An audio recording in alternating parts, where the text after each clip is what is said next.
Pastor Nate, and this is our mobile podcast where we come to United and interview students like you and ask about what God is doing in their life. Tell the world your name, your school, and your grade. Hi, my name's Avery, and I go to Cypress Creek High School, and I'm in 9th grade. Awesome. Avery, let's say you run into somebody they've never experienced the love of God before in their life. How would you explain to them what the love of God is?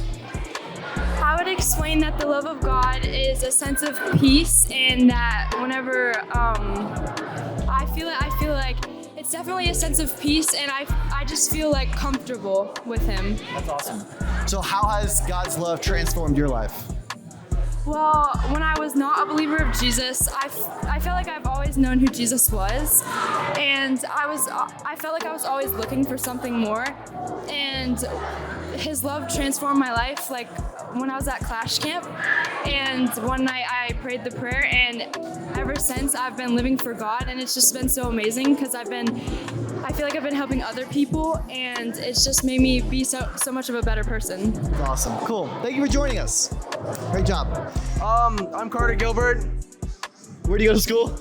I do online. And what grade are you in? I'm in 12th grade. Nice. All right, Carter. So let me ask you this question. If you were to meet somebody that's never experienced the love of God before, how would you explain the love of God to them? I'd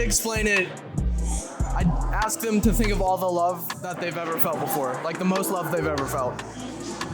And I'd just say, to God's love, that feels so little. That's really good. Yeah. So let me ask you this. How has God's love transformed Carter's life? So I used to not believe in God whatsoever. But then as soon as I started coming to United, I just felt that presence of God. Got chills in my body during the first worship session. And from then it's just been a snowball on and on. So I went from just a student here to a volunteer, a student leader. Yeah, that's good. Cool. Thanks, Carter. Hi, I'm Campbell. I'm in 9th grade, and I go to Cypress Creek High School. Awesome. Campbell, tell me the story of how you met Jesus. So I was at Clash Camp in 2022, and I was just feeling like super down, like I didn't know who God was, and I realized that I was in a space of like isolation, like all of my friends were kind of hanging out without me, and I was just kind of like lost. And then I went to Clash Camp, and on the second night there I found God, and I was just bawling my eyes out the entire time. I was singing, like there's a really cute picture of us all crying in a circle. But afterwards I came back from Clash Camp and I got baptized, and I've just been happier and better ever since. Great job. Thank you. Tell me who you are.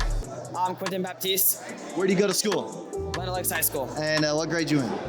senior. All right. 12th grade. Quentin, tell me what is your favorite Bible verse and why? My favorite Bible verse is James 1:19. It's my favorite Bible verse because it really teaches me to focus on the other person and realize where they're coming from, allowing me to really assess and find a way to bring them to God more. That's good. So James 1:19, it talks about being quick to listen and slow to speak. How hard is that as a teenager? It can be really hard sometimes because we get caught up on so many different topics that are just so exciting and like kind of off topic from God. So we just get sidetracked by those. But if we really slow the conversation down and hear what we're talking about, we can find a way to divert it back to God. Cool. So let me ask you this question. If somebody has never experienced the love of God before, how would you explain the love of God to them? I would just say that if you ever need a person who you can reliably go to and share your problems and feel just comfort and like a sense of love, then God's the place to go to. Even if it's like it sounds weird to just pray to someone you don't know yet, He's gonna be there. He's gonna be there to help you out with your problems and guide you through the troubling times. Cool, man. Thanks for joining me. Thanks.